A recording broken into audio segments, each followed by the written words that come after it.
Hi ವಿದ್ಯಾರ್ಥಿಗಳೇ, ನಿಮ್ಮ board ಪರೀಕ್ಷೆಗೆ ಕನ್ನಡ ವಿಷಯದಿಂದ ಬರುವಂಥ ಮೋಸ್ಟ್ ಇಂಪಾರ್ಟೆಂಟ್ 2 ಅಂಕದ ಪ್ರಶ್ನೆಗಳು. ಈ ಒಂದು ವಿಡಿಯೋದಲ್ಲಿರುವಂತಹ 2 ಅಂಕದ ಪ್ರಶ್ನೆಗಳು ಬಿಟ್ಟರೆ ಯಾವುದೂ ಕೂಡ ಬರೋದಿಲ್ಲ. ನಿಮ್ಮ ಒಂದು ಉತ್ತರ ಪತ್ರಿಕೆಯಲ್ಲಿ ನಿಮ್ಮ ಬೋರ್ಡ್ ಪರೀಕ್ಷೆಯಲ್ಲಿ ಇದೇ ಕೀ ಆನ್ಸರ್ಸ್ಗಳನ್ನು ಬರೀಬೇಕಾಗುತ್ತೆ. ಬನ್ನಿ ಹಾಗಾದರೆ ಕೊನೆವರೆಗೂ ನೋಡೋಣ.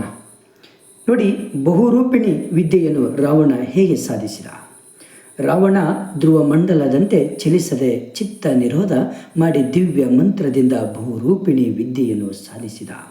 ನೋಡಿ, ನಿಮಗೆ ಓದಲಿಕ್ಕೆ ಅಥವಾ ಸಮಸ್ಯೆ ಆದರೆ ನೀವು ಇಯರ್ಫೋನ್ ಹಾಕ್ಕೊಂಡು ಆರಾಮಾಗಿ ನೀವು ಕೇಳ್ಬೋದು. ನಿಮಗೆ ಪ್ರತಿಯೊಂದು ಕ್ವಶನ್ಸ್ ವಿತ್ ಆನ್ಸರ್ ನಿಮ್ಮ ಮನನ ಆಗುತ್ತೆ. ಹಾಗಾದರೆ 2ನೇ ಪ್ರಶ್ನೆ ನೋಡುತ್ತಾ ಹೋಗೋಣ. ಬಹುರೂಪಿಣಿ ವಿದ್ಯೆ ರಾವಣಿಗೆ ಏನೆಂದು ಆಶ್ವಾಸನೆ ಇತ್ತಿತ್ತು? ಬಹುರೂಪಿಣಿ ವಿದ್ಯೆಯು ರಾವಣನಿಗೆ ಪ್ರತ್ಯಕ್ಷವಾಗಿ ಚಕ್ರಧರನಾದ ಲಕ್ಷ್ಮಣನನ್ನು ಮಹದೇಹಧಾರಿಯಾದ ರಾಮನನ್ನು ಕೊಲ್ಲುವುದಿಲ್ಲ, ಅವರನ್ನು ಬಿಟ್ಟು ಉಳಿದವರನ್ನು ಉಳಿಸುವುದಿಲ್ಲ ಎಂದು ಆಶ್ವಾಸನೆ ನೀಡಿತು. ನೆಕ್ಸ್ಟ್ 3ನೇ ಪ್ರಶ್ನೆ.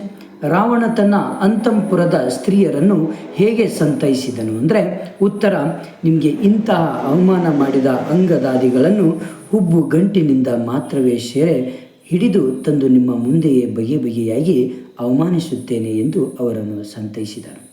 4ನೇ ಪ್ರಶ್ನೆ. ರಾವಣ ಜಾನಕಿಯನ್ನು ನೋಡಲು ಎಲ್ಲಿಗೆ ಯಾರು ಬರುವಂತೆ ಬಂದನು? ಉತ್ತರ, ರಾವಣ ಜಾನಕಿಯನ್ನು ನೋಡಲು ಪ್ರಮದವನಕ್ಕೆ ಹೂವಿನ ಬಾಣಗಳಿಲ್ಲದ ಕಾಮನಂತೆ ಬಂದನು.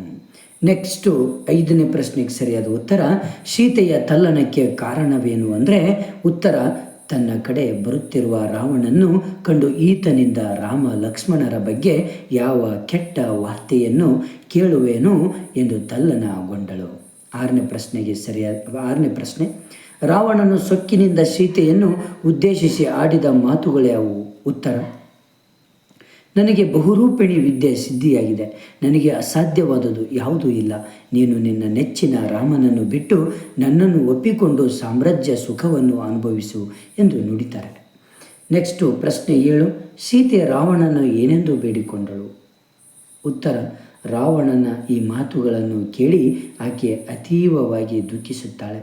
ರಾವಣಿಗೆ ಬಹುರೂಪಿಣಿ ವಿದ್ಯೆ ಸಿದ್ಧಿಯಾದುದನ್ನು ಸೀತೆ ರಾವಣನಿಂದಲೇ ತಿಳಿದು ಆತಂಕಗೊಂಡಿದ್ದಾಳೆ.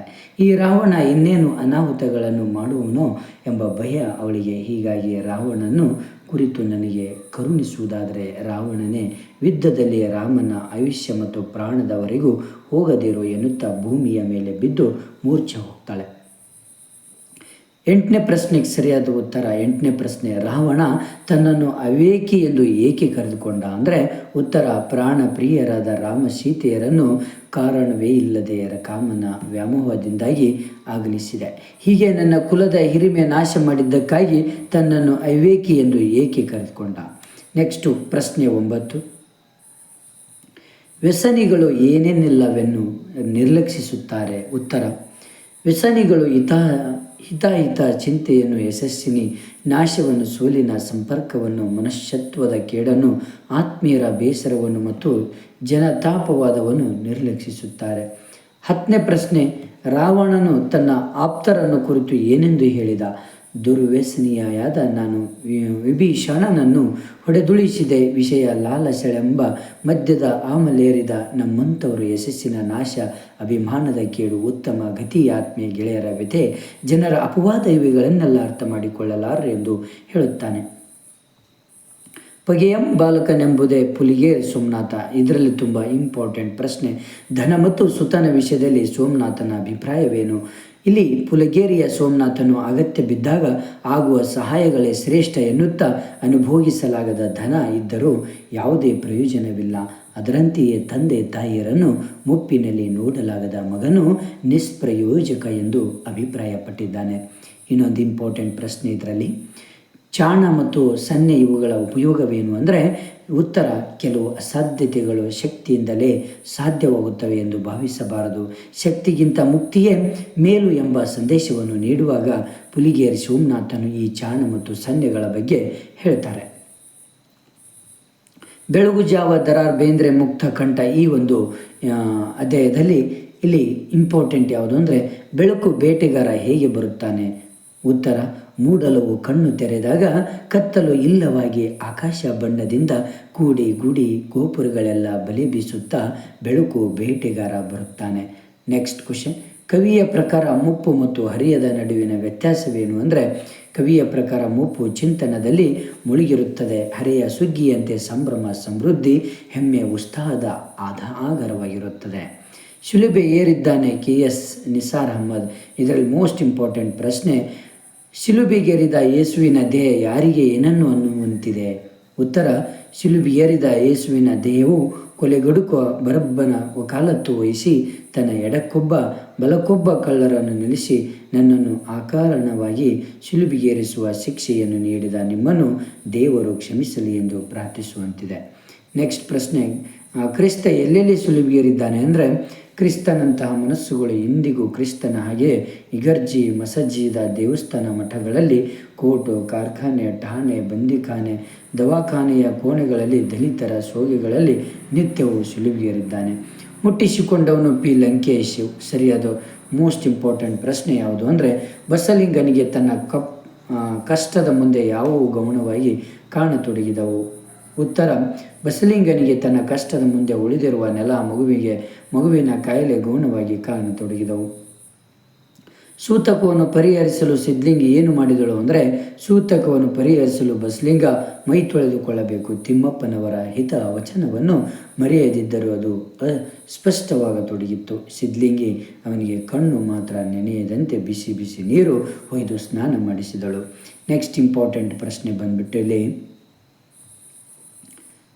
ತ್ರಿಭಾಷಾ ಸೂತ್ರದ ಬಳಕೆ ಹೇಗಿರಬೇಕು ಅಂದರೆ, ಕೇಂದ್ರ ಸರ್ಕಾರದ ಕಚೇರಿಗಳ ಎಲ್ಲ ಸೂಚನೆಗಳು, ಎಲ್ಲ ಫಾರಂಗಳು, ಎಲ್ಲ ಬರವಣಿಗೆ ವ್ಯವಹಾರಗಳು ಕ್ರಮವಾಗಿ ಪ್ರಾದೇಶಿಕ ಭಾಷೆ ಹಿಂದಿ ಮತ್ತು ಇಂಗ್ಲೀಷ್ಗಳಲ್ಲಿರಬೇಕು.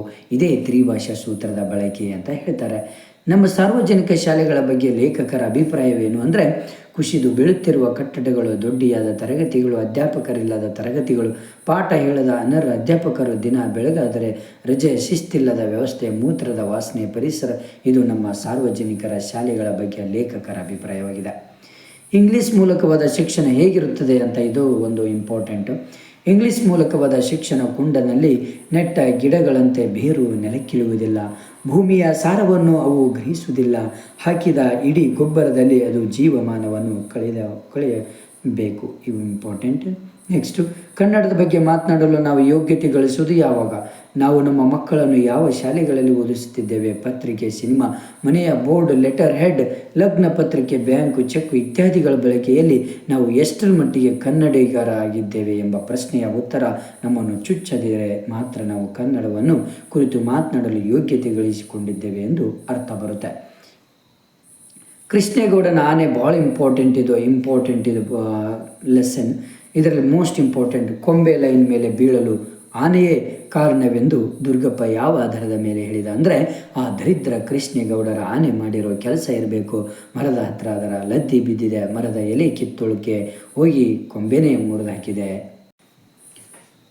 ಹಾಗೆ ಮುಂದಿನ ಪ್ರಶ್ನೆ ಇಂಪಾರ್ಟೆಂಟ್ ಇದು, ಕೃಷ್ಣೇಗೌಡನ ಆನೆ ಮುಡಿಗೇರಿ ಪೇಟೆಗೆ ಹೇಗೆ ಒಗ್ಗಿಕೊಂಡಿತ್ತು ಅಂದರೆ, ಅದು ಮುಡಿಗೇರಿಯ ಪೇಟೆಗೆ ಎಷ್ಟೊಂದು ಒಗ್ಗಿತ್ತೆಂದರೆ, ಯಾವ ಲಂಗು ಲಗಾಮಿಲ್ಲದೆ ದನಕರುಗಳ ರೀತಿಯಲ್ಲಿ ಪೇಟೆ ಒಳಗೆ ತಿರುಗಿಕೊಂಡಿರುತ್ತಿತ್ತು.